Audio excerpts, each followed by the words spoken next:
Thank you guys for coming. I'm Holly Furgason from Blue Sparrow Pilates in San Francisco, and I'm going to host our discussion today. I think that this instructor meetup has been really valuable and really rewarding. So thank you guys for coming and contributing and participating. Today's topic is how to bring big cat energy to teaching online. And of course, I am trying to be sort of winky, but I also do love big cats. So I don't know why I didn't wear all my leopard print today, but at least I have one cat. So I can't think of anybody better to talk to about this topic of big energy and teaching online than Carrie. And Carrie is the owner of Balanced Pilates Studio in North Carolina, and she has a both in-person and a online Pilates business. And so I'm going to unmute you, and you can say hello.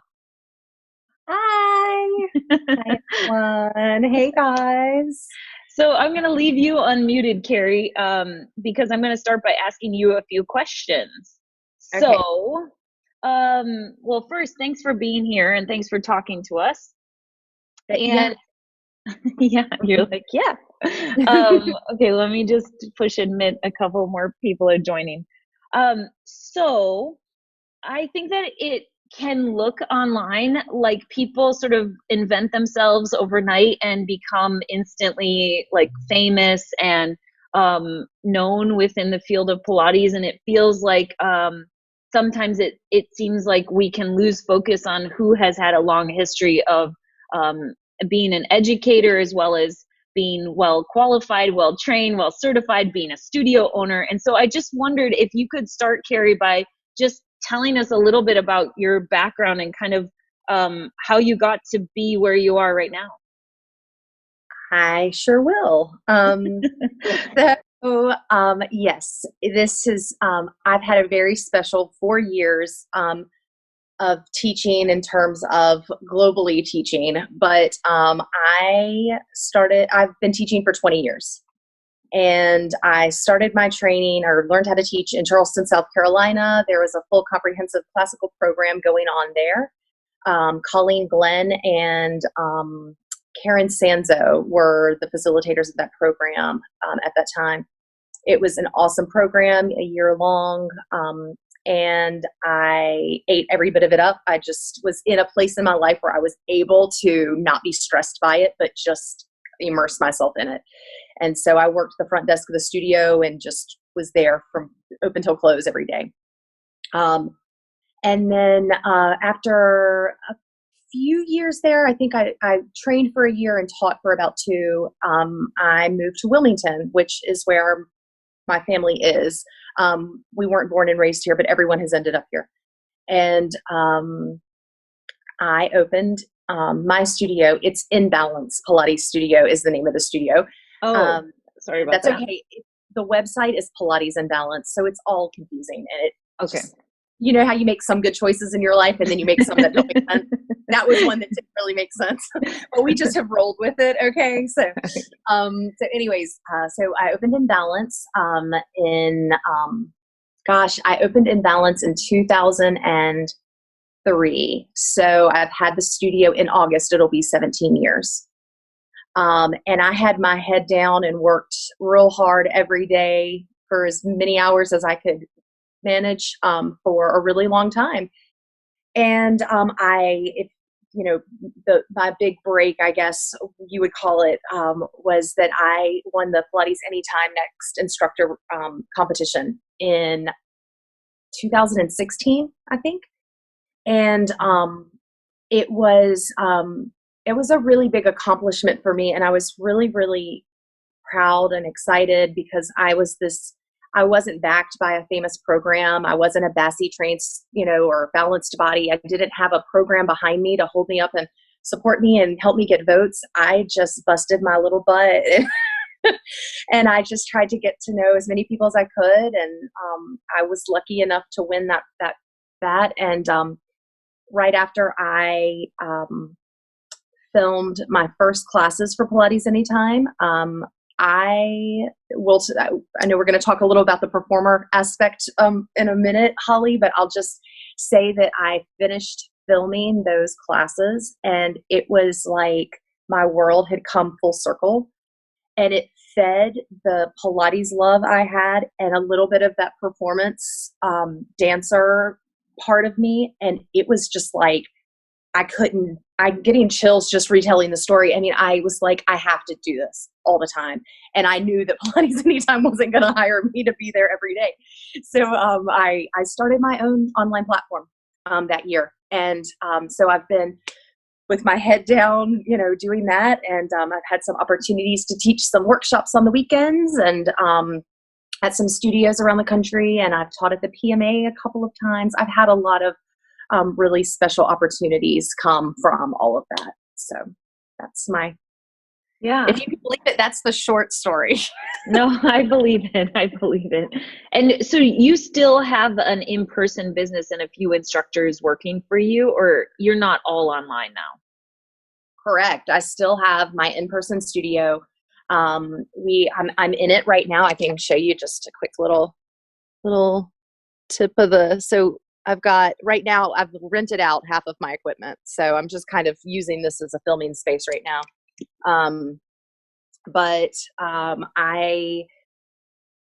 I have 3 teachers, and, right before the pandemic, we were kind of kicking some butt. Yeah.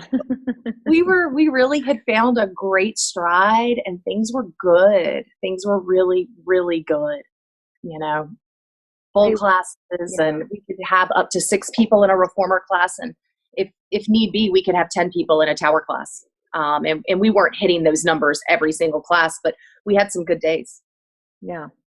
And so I've actually always wondered, which is sort of an aside, but when I see your videos, where you're filming, if you have to find time in your studio where there's nobody there for you to be able to like schedule time to film, or if you had a separate space that was just for filming. Nope. I film in the studio.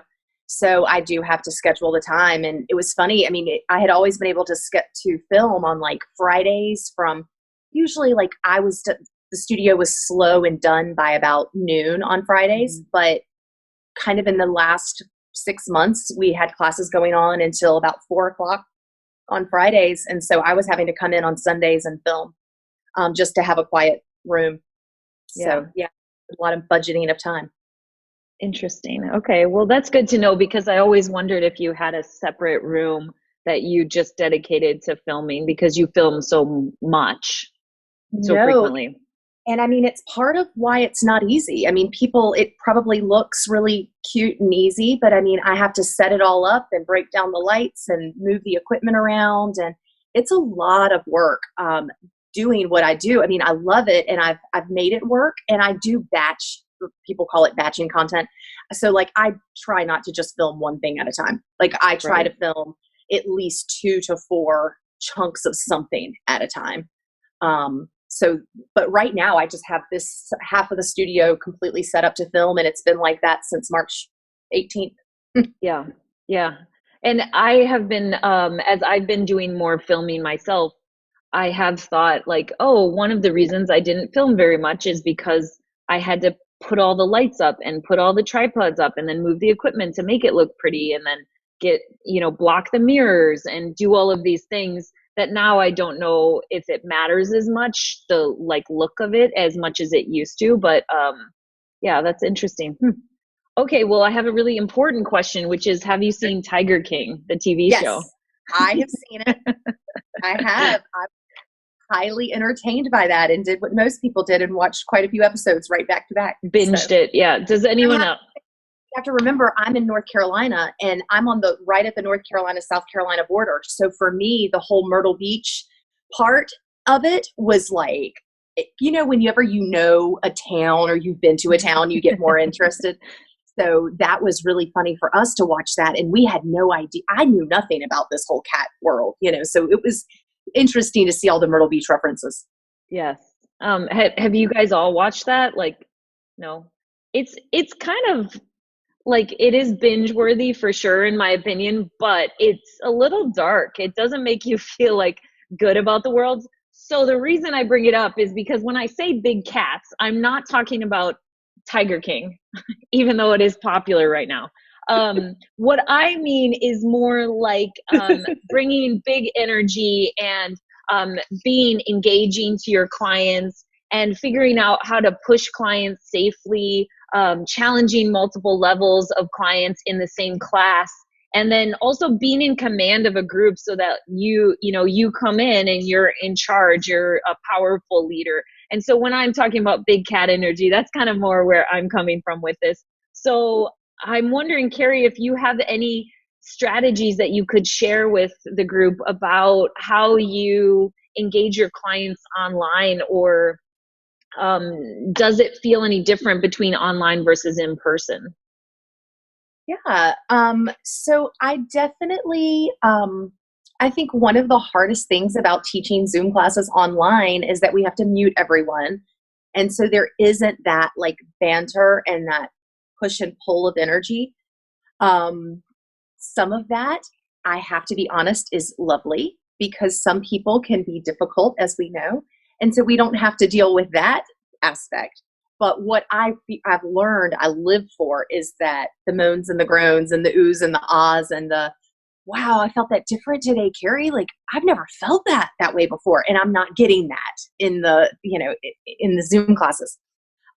So the way that I try to keep people engaged is I still talk to them, and I'll say, hey, give me a thumbs up, or if you want to, I'll say silly things like, wave to me, or if you feel like you need to give me the finger, you can give me the finger. Like Yeah. I just want like some type of like back and forth with people, and it's nice. I really one of the things I've done when I teach my mat classes, I do not limit those classes. I open those up to as many people as I can fill them with. But I have started teaching some reformer and chair classes, and I do limit those to 8 because that gives you the Brady Bunch tiles, and I can see each person actually pretty well, like as big as I can see on an iPad. And I've really enjoyed that because that way I can still engage with those people independently, as best I can in that setting. In person, I think, that's the easy part. I'm just looking at this empty studio right now. It's making me tearful. I mean, I just need the body in the room, man. And I mean, if they come in a bad mood, I know how to shift my energy to meet them there. And my only goal when I'm teaching is that I want you to feel better at the end of the session than you felt when you started. That's all I care about. And if I can get them on the reformer, I feel like I've got a pretty good success rate for making that happen. Yeah. And I think part of what you're talking about, I've been noticing as well, is that I think last week we were talking about sharing your gifts or sharing your strengths with your clientele. And one of the things that I have realized as I've taught for longer, that a strength I have is in picking up on the nonverbal signals that the clients are giving, and not having to have a client finish the session and say, oh, that was too easy, or oh, that was too hard, but actually picking up on it in the moment and Yes. changing what I'm doing with them exactly like in real time, so that they get exactly what they want from that session, as well as asking good questions of the client, where simply like, where are you feeling this, how are you feeling this, you should be, those sorts of things. And I think that that is harder to do in group classes online than it is in person, because in person you can kind of be like a conductor and be like, I need more glutes there, and I need this, and how's that, and then you see what the people that are more shy and are less willing to give you their information about what they're feeling, they can kind of give you nonverbal signals. And so hand gestures, I think, have been really helpful, like the thumbs up. I do that too, and it I try to tell jokes. I don't mean to tell jokes, and I'm not particularly funny, but I think I'm funny, and then I start cracking myself up online, which is really embarrassing when you're sitting in a room by yourself teaching to a screen that's muted, and you're laughing at your own stupid jokes, and you're like, oh my gosh, I'm such a dork, no one else is laughing. But I don't know if you have any other ways, like for teaching group classes, that people can ask questions. I've only had one client unmute themselves and then ask me a question and then mute themselves again during group classes. It feels like people just don't do that. I don't know if other people have had different experiences. Do your clients ask you questions online while they're taking their workout? I've actually never had it happen, but I do start every session by saying, I have to mute you, and it's the saddest part of this whole process is that I have to mute you. But if you need me, walk up to the camera and wave your hand. I'm watching, and I will stop and help you. But I really haven't had anyone stop. I mean, I did unfortunately have someone who, just to share the reality of it, just so you're not alone if you've had this happen. A client that's an imbalanced client was coming, and she texted me later and just said, I just kind of don't know what to do. Like there was a lot of planking and pigeons in the class today, and my knee doesn't like that, and my shoulder doesn't like that, and I just said, I'm so sorry, and maybe you can do your rotator cuff exercises, just one side, and remember to do the other set at the end of class. She hasn't taken another class, and I just want to share that I'm going through that too, and I don't feel like there's any way for me to fix that, and that's just part of the problem. In the building, I can make it work. And I'm sweating by the end of teaching because I'm trying to make magic happen for, a group of people all at once. But on Zoom, there's no way I can teach to specific situations. For me, I just have had to set that limit on myself of expecting the perfection there. I had to let that go. So that was something I went through recently. Is there, in terms of like practical things like props, are there props that you're telling all your clients that they have to have, or are you just no props and just, straight up mat work? I'm doing no props, straight up mat work. I have done one class where I said, have a chair and a hand towel handy. So I forgot I did do that, but I haven't done one of those in a while. For the most part though, mine are all straight up mat work. Yeah. Yeah. And I just start, it is a 55-minute flow. I mean, it goes. And I do one a week that's like, go ahead. Oh, I was just going to say, I do one a week that's in all levels. So it has more modifications and options, layered in. And then I do one a week that's just advanced flow that is, my expectation is you figure it out. And I do start every single class by saying also, just so like this platform is great for the fact that if something's not working for you, just stop. No exercises last very many minutes. So just do your own thing and catch up with us on the next exercise. So I do lay that groundwork, but it's not perfect. Yeah. Yeah. It's definitely hard with people with limited mobility, because I at least would say that maybe 50% of my studio clientele are older, over 65 maybe, and have some limited mobility. And so they want to be doing more. And I only have so much time that I can teach them privately online, and groups are obviously a better use of our time. To teach more than one person at the same time is nice when you can. So yeah, just curious about the mobility thing, but tricky with online teaching for I'll sure. share with you too, Holly. I mean, I've got a group of gals that come, a group of 6 or so that come like Monday, Wednesday, Fridays at 10 a.m. None of them are coming. Like they want to be on this equipment. They want to be in this building. They're not showing up to mat classes. I mean, I just want to share in case anyone else is experiencing this. My actual imbalanced client base, it's not a huge number of people that are showing up. So just don't feel alone if your classes aren't big and you don't have this is just unique. And I don't know if anyone else is experiencing this, but it's starting to get a little slower as the weeks go on.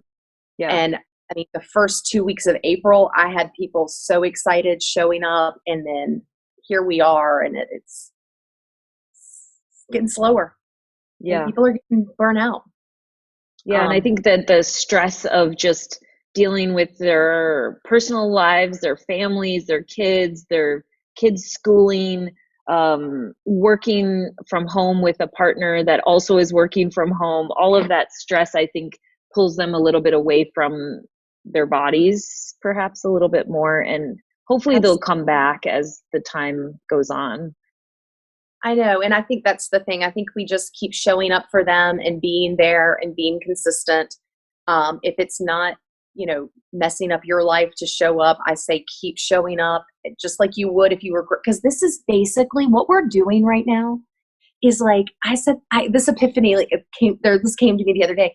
Like, I feel like I moved to a new city that speaks a different language with no clients and started a new business. Like, that's what it feels like right now. Is it's all so foreign, and there's that that buzz, that you feel when you're just kind of like,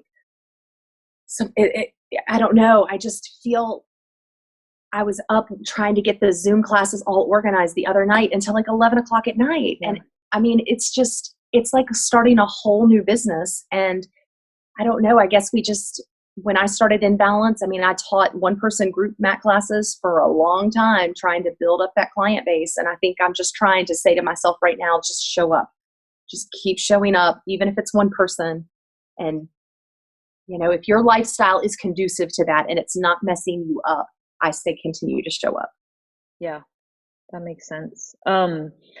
In terms of kind of circling back to having energy when you're teaching online, I feel like probably if you've watched Saturday Night Live, you've seen some of those workout like Soul Cycle type sketches where they're kind of making fun of that like high energy instructor. And so I think that there can be this stereotype that if you have a lot of energy when you're teaching online, it means you're like yelling or like snapping your fingers really loud or being aggressive. And so I'm wondering if you have any tips on how teachers can like be perceived as having more energy without having to feel like they're yelling.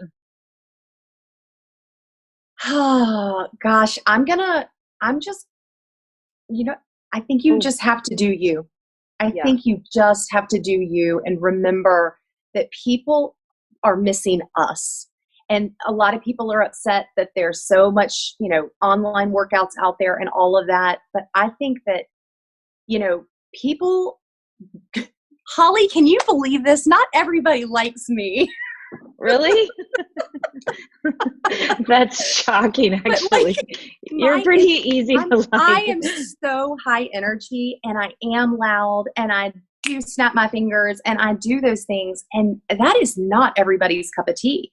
And I have had to learn to be so comfortable with that and just, the people that like me are my people and I'm going to be there for you. And I'm going to meet you on that mat. But if I'm not your person, don't come to my class. Like there are so many people out there that will suit your needs, so I think that rather than trying to change, I know you're not saying that. I know you're not saying that change who you are, but I think I would just say, just keep doing you. I just think that when we try to show up as having qualities that aren't organic to us, it just doesn't come across right. And it causes, at least in someone like me, it causes a lot of anxiety. And then I'm not in my head at all when I'm teaching. I am somewhere else. And and I think that what you're talking about is authenticity, which keeps coming back every week when we have these meetups, and that authenticity is what people really want in us to be who we really truly are as people. And I think that the big corporate franchises of exercise out there make it seem as though we have to be a formula of some sort in order for us to be successful. But I think what Carrie, you're saying is that we have to look at the world in and perceive the world as having lots of opportunity, and that if that client isn't right for you, that they'll find somebody else and somebody else will find you, that there's not a lack of people that want to do Pilates. It's just finding your people that want to do Pilates with you. Yeah, for sure. Absolutely. It did make me think of Tiger King again, which was, since we're talking about big cats, is that they're in Tiger King, they're trying to make wild animals not wild. They're gonna bite your arm off. Like that's just gonna happen. And so, yeah, if you're a tiger, if you're an alligator, whatever you are, you have to just be you and don't try to be tamed by the, bigger corporations or franchises or anything around you. I don't know. Yeah. No, I think that's a really good point. Well, so last week we were talking a little bit about sharing your gifts, and I was just curious if you had any sense of what your strengths as a teacher are, because I think the more we can articulate our own strengths with each other as teachers, then the more it's easy to like sit down and think to yourself, okay, what are my strengths as my in my own teaching practice? I think that I think that I'm really um, I appear and seem very patient. Sometimes on the inside, I am frustrated and I am feeling, like if a client says, "Oh, well, you didn't tell me to lift my arm," and I'm like, "You're right, I didn't." "Will you lift your arm now?" And I'm like, "I told you to lift your arm. I know I told you to lift." So I think that I am patient. And I think that in that, I empower people because it would be easier to argue with that client and to say, "Girl, I just told you to lift your arm." Like that would be so much more Carrie, like the way I talk to my brother. But this is my work. And so I think that in being patient with people and saying to them, "Oh, you're right. Yes, go ahead and lift your arm now." And so that builds into empowering them later in doing an exercise that they may think is beyond their capabilities. And I tell people, "I believe in you." I mean, that's something I say to people all the time. And it is it's really, I really mean it, like I really mean it when I say it. I believe people can do so much more than they think they can. And I look at the way their bodies move and how beautiful they move. And I tell them like, "That was beautiful," and this whole thing is making me emotional. I miss it. I miss it so much. I miss having that body on that reformer, and they do a tricep extension. And I'm like, "That was so well done. Awesome job." That just, and then that lets me walk out the door feeling good too. So it all kind of comes around. But I do think that I have the ability to build someone from the start of the session to the end of the session into being able to do something they never thought they could do. And I love that part of my work. Yeah, kind of the magic you were talking about. Yeah. Yeah. Yeah, I think that's totally true, that the I don't know how to put it, but basically to be able to allow a client to feel the way they feel and acknowledge that. It reminds me of a quote that has always stuck with me in my teaching, which is that communication is about the results it produces. And so instead of me arguing with somebody, which I agree, I could totally take somebody to task and be like, "Nope, I told you that like 12 times. Like, how come you're not doing it?" No, we have done this exercise before. We did it the last 2 weeks. I promise you, I'm not making this up. But that instead of doing that, it's just, if you're actually think of yourself as you're teaching as a system of communication, that it doesn't matter what I think I said, it matters what they perceived me to say. And that is more important in terms of if I'm trying to actually make change in their body and help them to do something that they couldn't do previously. Yeah. All right. Well, I wanted to open this up to people's questions. Do you guys have questions that you want to ask either the group or Carrie? Yeah, go ahead, Mary. Let me unmute you. There you go. I took your chair class, Carrie, yesterday. It was my first chair class, and I'm feeling it. I'm trying not to say a cuss word. I'm feeling it today. It was great. Uh-oh, I lost her. No. I did. Can anybody hear me? No, I can wait. hear you now. Okay. Now go again. Yeah. Okay. Sorry, my internet connection's not good. But it made me. Maybe Mary, if you can hear us, take the video off and just do audio for a minute. Usually that helps. Let's see. Okay, can you guys hear me? Yeah, I'm stopping your video. Okay. Now talk. Sorry. So I felt like you were a little bit like a ninja, and that things that I was totally capable of in the class were so sore today. And that was like such a wonderful feeling. And one of the things that I felt really impressed by was your cueing. It was really empathetic, and you would take moments to say, you know, I've practiced this move on my own body like 60 times to figure out how can I really get people to feel this. And specifically, if you could share some of your favorite cues for getting people to really get in touch with their core. I mean, I know that's like the foundation really of why we do Pilates exercises, but you speak it so beautifully.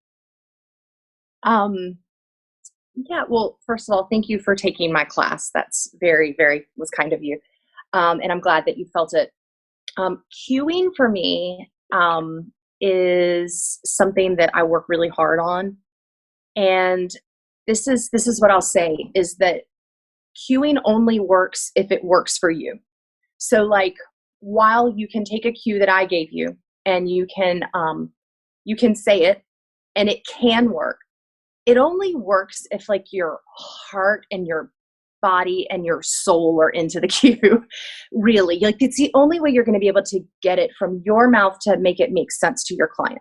So I mentioned that, you know, we were doing an exercise that I always felt like whenever I taught it as a young teacher that people are always like, what is this for? I don't get this. And they would get like kind of sassy with me. And I got so sick of that response that I got on that chair and I did that exercise until I couldn't do it any longer. And I could come up with, what do I feel? Like there's kind of a argument sometimes about where should I be feeling this and all of that. And I agree, like we shouldn't tell people where it feels, but sometimes you just need to tell them to feel it somewhere so that you can at least lay a foundation so they can explore and find their place.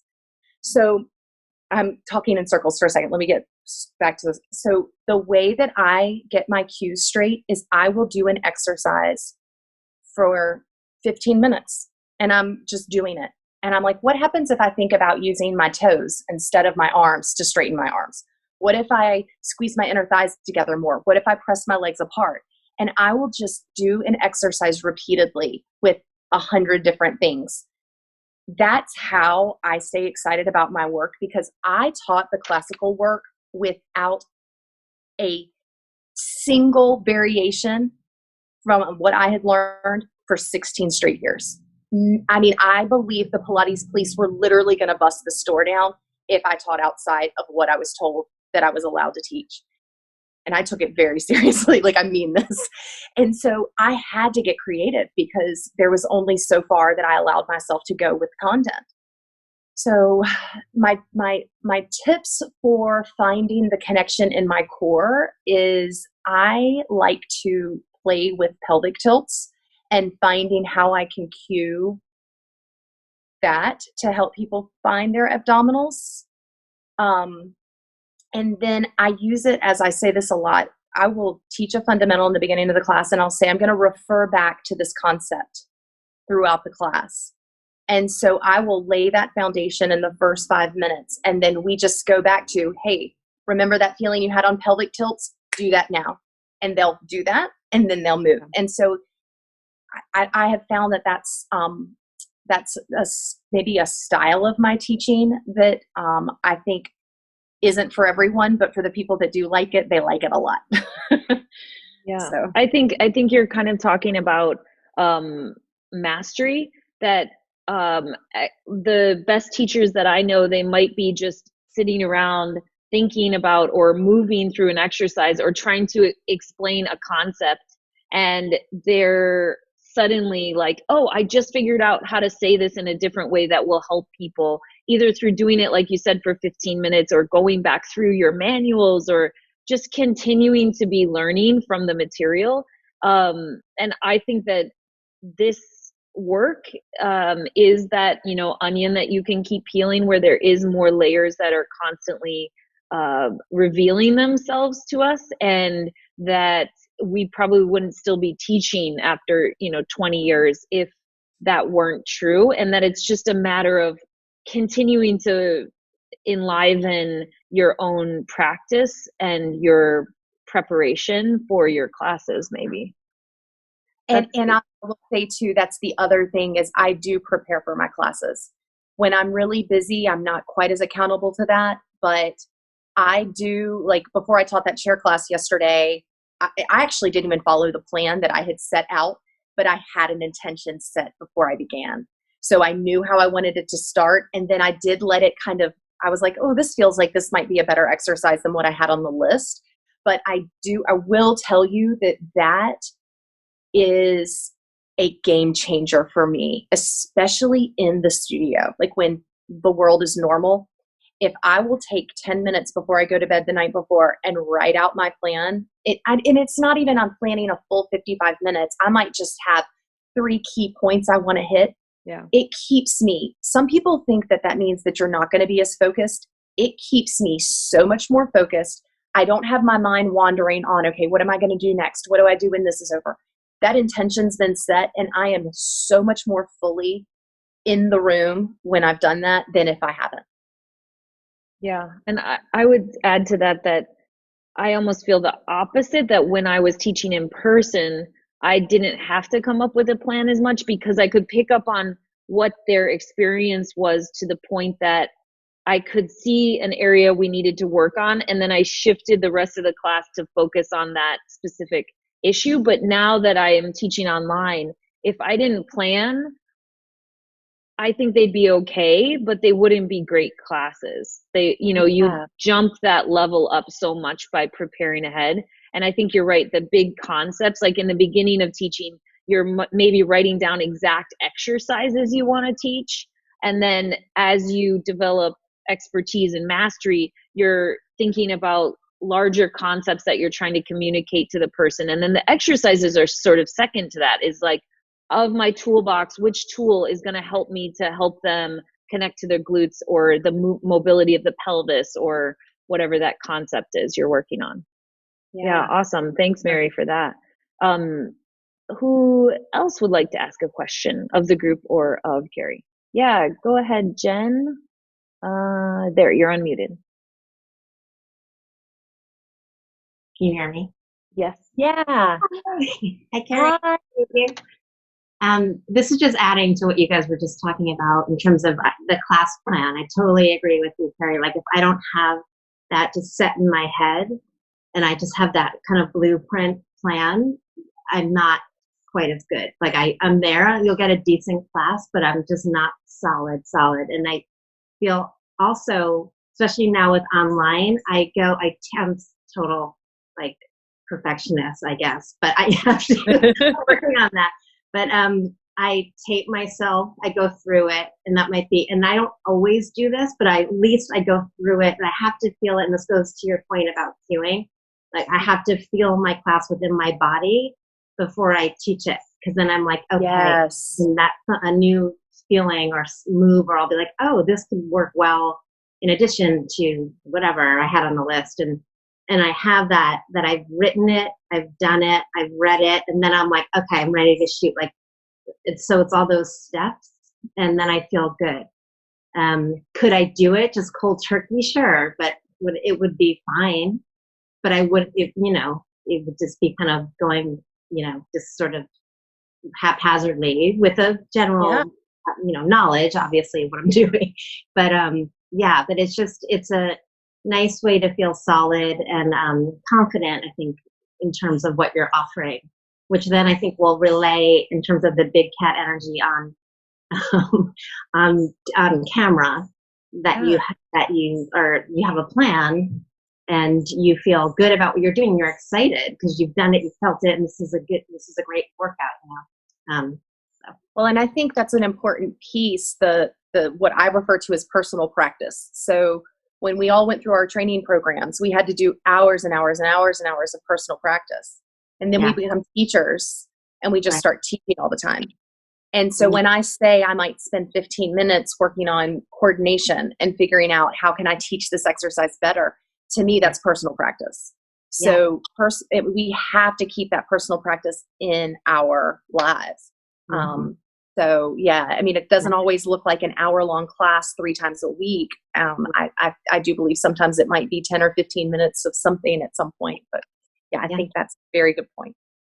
Yeah, thank you, Jen. One of the things that two things Jen made me think of is this concept of MVP, which is minimum viable product. And it's something that a friend who's in tech was talking to me about because somebody mentioned being a perfectionist. Jen, I think you did. And I definitely can fall into that category of being worried all the time that if it's not perfect, if the lighting's not great, if my outfit doesn't look good, if I'm not fit enough, or I'm not this enough, or I'm not that enough, then I shouldn't do it or release it to the world out there on the internet digitally. And so this concept of minimum viable product came up to me from a friend. And what it means is like, what is the minimum you have to do to make the product viable enough that it does what it's meant to do? And when you're talking about organizing a class, especially an online class, how much time do you need for your unique teaching style to have the minimum viable product? That's what you're working on. And then how do you take that and not make it the minimum viable product, but the better product, the best product you can offer without, oh, cute cat, without having to spend, 20 more hours on whatever you're working on, that you figure out what is that kind of not perfectionist level, but not bad, the sweet spot. That sweet spot. Exactly. Because nobody has 20 hours that they could spend filming a 10-minute, ab workout.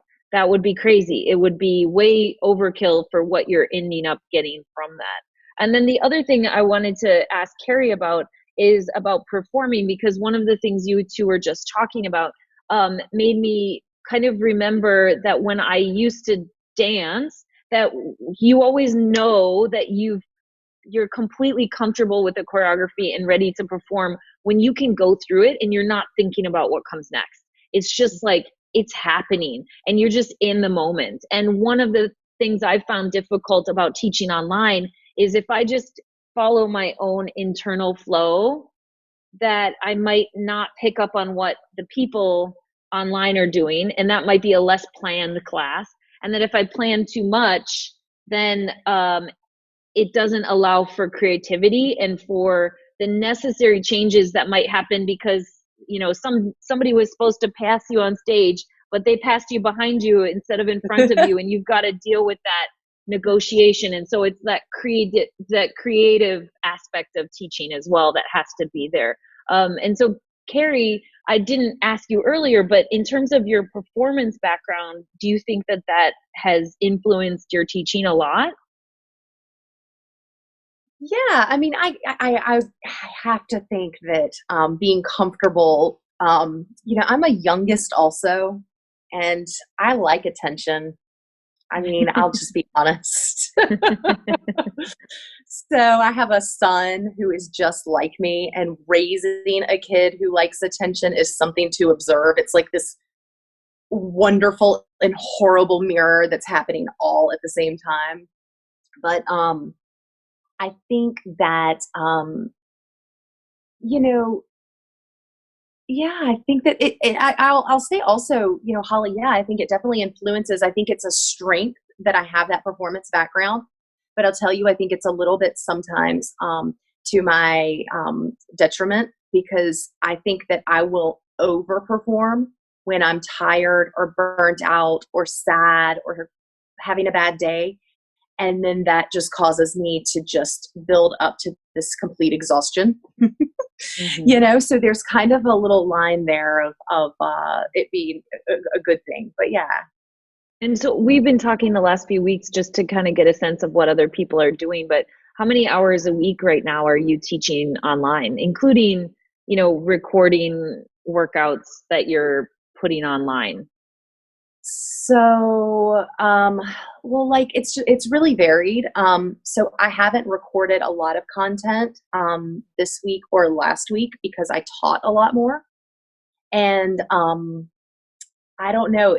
I'm trying to be really, really gentle with myself right now because, I can get overly productive, and I'm afraid of that happening during this time period. I'm afraid of getting like almost like sick and tired during all of this. So I've been really careful about that. So, but like two to 4 weeks before, I wasn't teaching as much. So I was filming a lot more. All right. So that's that. I would say that I'm usually doing about 2 to 5 hours of Pilates work per day. That does not include at all admin time. Yeah, which is a huge beast. An admin time number. I can't even give it to you. I don't know what I'm doing. Yeah, I would agree with that. I finally figured out if anyone uses Acuity and they are teaching Zoom classes, I did find out they integrate. And now, as soon as someone puts their name and registers in your class, they get their link for their Zoom class. I didn't know that I could do that until about 10 days ago. And that has been a total game changer. But I just talked to my friend this morning. I didn't realize this mind body doesn't do that. So, so if you use Acuity, if you need to call me, I'll talk you through it. I'll tell you what to do. It's super duper ridiculously easy. Actually, a girl that I do coaching and mentoring with taught me like how to do it. It's really funny. You to change roles. Yeah, that is a lot of time that I'm spending sending links out for people because God. I use Wellness Living. I used to use Mind Body for like 15 years, and now I use Wellness Living for the last 2 years, and it doesn't do any of that for me. So it's all manually done. And then if people sign up like 15 minutes before class, I might be teaching already. And it's hard. That's really hard about it. Does anyone else have a question or comment, something they want to share? Yeah, go ahead, Mary. Yeah, I just, some people say, how do you turn your passion into a business? But sort of along these lines of what we're talking about, how do you stay passionate about your business? Especially all of this time that you say that you're putting in for admin stuff and still maintaining that balance of being careful and gentle with yourself, knowing your tendency to overdo it. I'm curious about how people who've been doing this for a really long time still want to teach Pilates, Yeah. How do you stay I want to first say that I don't always want to teach Pilates. I'll be honest. And I tried to sell my business once. The day the sale was supposed to happen, the sale fell through. It's a very sad, awful story, but the sale fell through. And, that was at about 12 years in that happened. I always feel a little awkward sharing this, but I think it's important to share it. I deal with quite a few mental health issues. So I struggle, and I have found myself having to take care of that at times. And when I have to take a week or two off to reacclimate and get myself rested and back to baseline, I really can't even imagine in those moments how I'm going to open the doors, or how I'm going to show back up again. So Mary, I want to say first off, like, I don't want to do it every single day. During this pandemic, I have thought multiple times about closing the doors. But I think my answer would have been different maybe a few weeks ago, but I think that I keep doing it because of the people, even the ones that make me crazy. And I just want to put my hands around their neck sometimes. Like, I miss them. And I miss that, like, when people walk through the door and you get to say hello, and then they take their shoes off, then they come into the room and you're like, let's get started. And then you say you're cooked for the day. And I mean, there's just like, I miss all the stuff that you can't do on Zoom. And I don't realize it. I didn't realize how much that fueled me until losing it. And I think I also, like, with all of that, I just want to also say you've asked kind of questions that I'm really passionate about. You have to keep doing Pilates. You have to keep doing Pilates. You have to whether you're taking online classes, which is an easy thing to do these days, taking classes at another studio in town, have a coach or a mentor that you do a private session with once a week, once a month, or just getting on your equipment and doing your workouts. You have to remember why you got involved, because when you forget that, then the passion's gone. It's gone.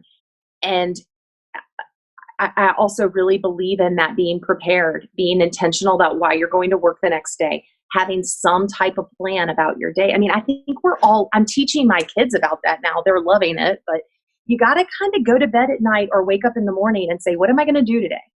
What am I going to be doing at 12 o'clock? What am I going to do at 2 o'clock? And you kind of have to have an intention set. And I don't know, I guess that's 3 things, but I feel like they all kind of come together when it comes to this kind of work. Yeah, and I would like to add to that, just because I've had my studio in San Francisco for 13 years, and I'm in the process of reorganizing it, because I realized that one of the things that's challenging for me and that was bringing me down was having to be responsible for so much cash flow every single month to keep everybody paid. And this is pre-pandemic, just because San Francisco is expensive, but I feel and then feeling like the teachers maybe were barely working for me because they could hardly afford to work for what I could afford to pay them. Like, that is what kind of broke my heart as a studio owner and as a teacher a little bit. And so when I realized that that was the heartbreak that I was going through with my industry, and I thought for about a year, this was, 2 years of cancer treatment, and then this kind of thinking about that as well. I'm not saying that having cancer makes you figure everything out. I don't think that's true at all. I actually think it can make you more confused about what life, your mission and goal in life is even more. But what kept coming back is that I do love to teach Pilates. I love those, like Carrie said, magic moments where they have the aha moment and they realize they can do something that they couldn't do before, or helping new teachers to get excited and feel like they want to share Pilates with other people and to help heal people. And so I think part of it is figuring out what your own personal pain points are, for lack of a better word. And for me, the pain points were HR and being in charge of everybody and the buck stopping with me. And if somebody doesn't show up, then I've got to show up, or I've got, 20 people in a class that are coming. And it was just, it was too much. Having to have, say, $40,000 of revenue come in every month just to keep things going. That felt way too stressful to me all the time. And so as I've started to really, through writing and through talking to people, friends who do business coaching, or, people that I know that are in a more corporate environment, you probably have a lot of people in your lives that have expertise in a more corporate way of working, and that could infuse some of that information into you. Because like Carrie, I came from a dance background, and I did manage a studio and things like that prior to owning my own studio. But it's so different when it's your baby, when it's your business, and when everything stops at you. There's just I read something where they were talking about your worry plate, and that it just, as an owner, there might always be a piece of meat and some potatoes, and then the worry of the vegetable every day is different. For me, there became a point where it was like my worry plate was getting bigger and bigger and bigger and bigger, and there was no joy left in it because the worries were so high and the stress was so high. And so I think figuring out where those points are for each of you as individuals. Some people decide they don't want to teach anymore and they just want to manage, and they love that. And so I think that it just sort of depends on who you are and what your skills are. Sorry, that was a long ramble, but. Yeah, I think the biggest thing to share, I mean, Holly, between like our 2 stories, I mean, some days you just don't want to do it. Like, I think that sometimes to feel like to have the expectation that you should always be gung-ho and excited about, like, I am not like that every single day. I mean, right now I am. I'm so grateful for every opportunity I have to teach, because I can't believe people want me right now. But like when we're in the grind, yeah, there's days I don't want to get up and come do it. And it's kind of riding that up and down of like, Yeah. sometimes you're working way more than you want to be, and other times you have too few clients. And so I've noticed that like when teachers try to be like, well, I only teach 10 hours of clients and that's all I'll ever teach. It's like, that's hard because some weeks your clients aren't all going to come in and then you won't make enough money. And then other weeks, more than 10 people want to come in and you could make up for that change in fluctuation in income. But being kind of flexible with it, but knowing where your kind of hard limit is good as well. Other questions or comments? Yeah, go ahead, Jen. Oh, actually, Sylvia, can I have you talk first just because you haven't said anything yet? Sure. I'm unique compared to, I think, anybody else teaching online because I am doing Zoom. I'm not recording and I'm not muting any of my clients. And what they're telling me is that is actually what they are loving. They love the workout, but they love the whole banter back and forth. And I find, I guess it depends on your people and how big your classes are. The biggest group I've taught was last night, and I taught 15 via Zoom. And most people are pretty respectful and not yapping too much. And the folks that had dogs or kids in the background muted themselves. But the feedback I've gotten from people was what they really were liking was being able to hear other people groaning and the banter. And that had them feel like it was we were in the studio and being part of a community. So I don't demonstrate. I'm not showing, for the record, in the studio. I don't demonstrate. So I yap and I wave my hands like an Italian and all the rest. And they're getting a workout, they tell me. And I think one of the things that I have learned over the years, part of what I'm doing is the 55 minutes of the basic principles and how do you move, and this is the exercise. But I think so much more about what we give our people is about the community and seeing them, and they see us and they see each other. And I would suggest that maybe you try one class and not mute everybody and see what happens. I love that feedback. Thank you so much. Yeah. I haven't been doing this as long as some of you, but honestly, what they're needing, especially some of my clients who are at home alone with their cats, they need that interaction right now in this isolation. Yeah. Right? Penny is saying that she also isn't muting her clients as well. Hey, Penny. Yeah. So that's my feedback I would give you to try. Yeah. That's great. Any other comments? Thank you, Sylvia. Yeah, Jen, did you want to say one thing? Going back to the studio owner situation. I own 2 studios and I'm a product. I got completely burned out and I ended up closing both studios. But that was a long time ago. And I needed I took like a year off from teaching, and my studios were highly successful. I happened to have really greedy landlords. And I made the mistake of opening a second studio that I couldn't be there. And that was not, and I knew in my heart I shouldn't have opened 2, but whatever, long story. But it was a lot. And I knew it was time to close. Well, first of all, it was just the rent was, I had, the bad landlord, but that kept getting higher. But I started feeling resentful for being in the studio all the time and teaching 1,000 hours and running the studio, managing, and then dealing with all the, the teachers, the instructors, and then ended up closing. Everyone was shocked and sad, and that was hard. And then took the year off, and then I went back to it because I loved teaching. I was able to tap back into the reason why I started in the first place. Yeah. So then I started renting space, and I did it in a much more manageable level where I wasn't like come Friday, I was so burnt out I couldn't speak to my husband or any. I was just like, I can't deal. Like I'm done. I am checked out. So but I love, I look back at that time and it was a wonderful time and I'm so happy I did it. But it was just, it's a lot. So I get, for Holly and Carrie, whoever else, the studio owners, I mean, kudos to you because it's a big deal, and everyone, at the end of the day, it's your it's your problem in a good way, and then sometimes not. But it's like it's a lot, and plus you have to be the happy face, to manage everything, and everyone looks to you. So yeah, so you're both doing a fantastic job, from what I can tell. It's a lot. But thank you. Yeah.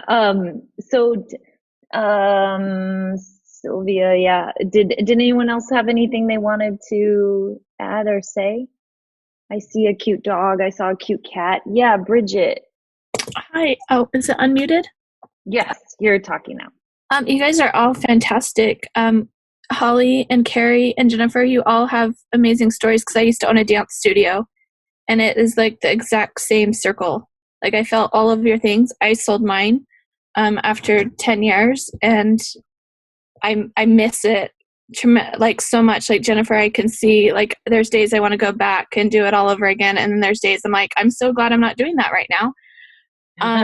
But your stories like really relate to it's just amazing, like just in a Pilates situation how it all connects, and we all have felt those things. But the thing is, being a studio owner, if you own a Pilates studio or a dance studio, I feel like you're kind of like in your own little club, because a lot of people don't understand what it's like to be that in that situation, and they can't relate to you, and it can be like the darkest place.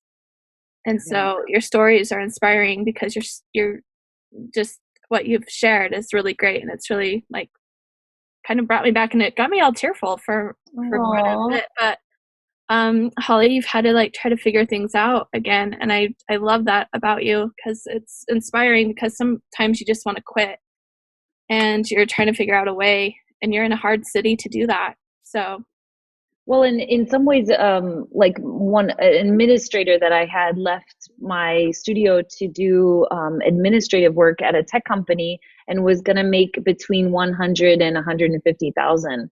And so like that's the kind of numbers I'm competing with to be able to keep people here helping me, which obviously I don't pay that much. Everyone's like, I'll move there. But I think that one of the things that I thought about was going into tech and being like, I could work my way up in a tech company because those jobs are really good in here. But I realized that I don't want to do something that I don't love, and I would like it and I would be okay at it. But this I actually love, and I feel like I would be sort of betraying my heart if I switched at this point right now in my life. But I don't know. Thank you, Bridget. That was really nice. And yeah, dance is very related. Bye, Jessica. I think you have to go. Oh, you want to say something? I'm like, I thought you were saying goodbye. Hold on, I'm unmuting you. Go ahead. Hi, Carrie. Hi, honey. Hi. I really appreciate all of you guys for just kind of like what other people have said, all the candor that you've had during this discussion. And one thing that I wanted to point out, because I've spent a lot of time with Carrie, and one of the things that I love about her so much is that, and I was trying to think about the best way to say this, is that the reason that I keep coming back and doing your online studio and taking your classes, I'm going to cry, is because I feel like you have integrity without perfection. And I don't know, maybe dancers don't like to hear that, but what I really love is because I've taken some random classes here and there over the last couple weeks. And when I get on a class and the person is so measured and so careful about every single word that they say and so worried about being so perfect, I get so bored so fast. And what I love about Carrie's teaching, and that other people may not realize, is that like she stumbles over her words occasionally and she laughs at herself. And I think that's what brings that energy, is that other people are like, realize that they don't have to be perfect because you don't have to be perfect. And we put so much pressure on ourselves to be perfect. And I just talked to an instructor last week who hadn't yet started doing her virtual training, and she was like so worried and so nervous. And I was like, you don't have to be perfect. Like, your clients already know that you're not perfect, and they know exactly like who you are. All you have to do is be you, you know? So I think for me, when I realized that, when I started doing virtual, it was so freeing. because I'm like, I'm just going to do what I do, and I don't have to have every word right. I don't have to count perfectly to 8 every single time. Like, it's fine, you know? So yeah, that's it. That's awesome. Thank you, Jessica. Thank you so much. And yeah, I've gotten a lot of messages from people that say, you know, I just started teaching, you know, filming myself basically, and you've inspired me so much because you mess up, and I'm like, do I mess up that much? But it's been really cute. Like, I love, like, that makes me so happy that people realize that, you know, and so Jessica, that was so sweet. Thank you. Yeah. All right. Well, thank you guys all for talking with us. Thank you, Carrie, for coming and just sharing your story. It's so nice to hear a little bit about more like where you come from and what you're doing and what you think about this field. So thank you. I really appreciate it. And I'm going to unmute everybody so we can say goodbye, say anything else you want to say all at the same time. I just say, because I recognize a few of the girls from when I did the call 2 weeks ago, and you guys remember, like, I was like, I'm going crazy. Yeah.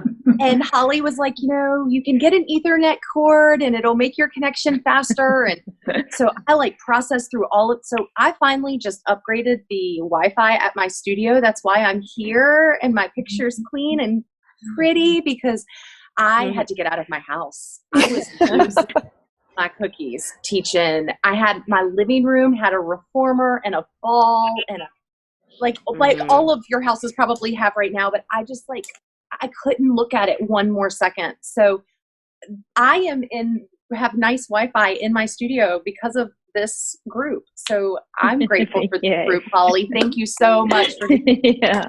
Thank you guys all for coming. And it's so nice to see all of you. Thank you. Thank you. Thanks, Carrie. Bye, Thanks, guys. Holly. Bye. Bye. Stay well, everybody.